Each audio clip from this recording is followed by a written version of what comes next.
My first encounter of Garrison Keillor and Prairie Home Companion, as it was becoming Prairie Home Companion, was the morning show over here at the NPR station. You could come and promo your gig, but you had to be here at 7:15 in the morning. Tom Keith was the co-host of the show, and they'd spin folk music records and country records and everything, and then you got to play a few songs. And I remember being on a tour and a show at St. Cloud, and Mary Duchesne made enchiladas in the motorhome that the whole band and Garrison were traveling in. I think I was more amazed at the enchiladas than I was at the show. Although the show was cool, but I didn't know how to make enchiladas. I just barely knew what they were. Enchiladas in a motorhome too, no less. Yeah. That's pretty impressive. Yeah.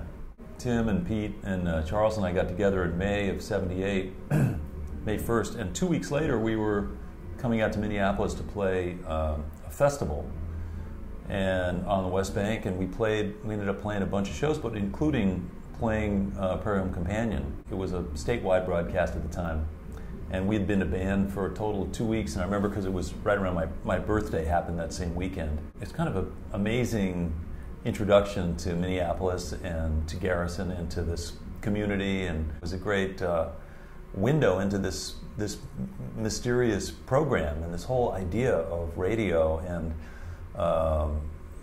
building community around music and bringing people together around folk music. And we got to meet Adam Granger and the whole Biscuit Band and Peter Ostruchko, and it was just filled with characters, and it was a really memorable weekend for me.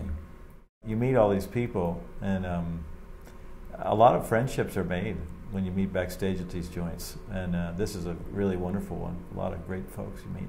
The combination of the artists, because Yeah. you get thrown together. Yeah. One time we were on the show with Ernest Tubb and the Texas Troubadours, and Nick struck up a friendship with the tour manager or the bus driver or somebody, yeah. and ended up making the connection to where we bought some old... We bought the clothes that they were wearing that night. We bought their old uniforms. They say TT, the sort of Western, what do you call it, Ranger style with the bib over here. Embroidered, and, triple net polyester. They're polyester and blue with red piping. And one time we couldn't get into a bar because you had to have a shirt with a collar, so we went back to our bus and put those on. Everybody dressed that way. Another time we went to a Beaux Arts ball. You had to have a costume, and I didn't know that meant a Beaux Arts ball means you have to wear black and white. So we went dressed in that because it was after a gig, and they said, you need to come to this gig, but that's all we had. That's the kind of thing that happens because we came here. We were young bucks in the world of bluegrass, and we didn't really know what was going on, but there was this upward trajectory for us, and we were feeling our oats, and we got an agent after a while. And agents send contracts, and contracts have riders, and the riders say, well, please, I'd like to get some vegetables and some juice and maybe a six-pack of beer and maybe some bread or some cold cuts. And then we were on Garrison, on the show here with Ernest Tubb, and Garrison very casually let it be known that Ernest Tubb doesn't have a rider. We of course felt pretty terrible about that.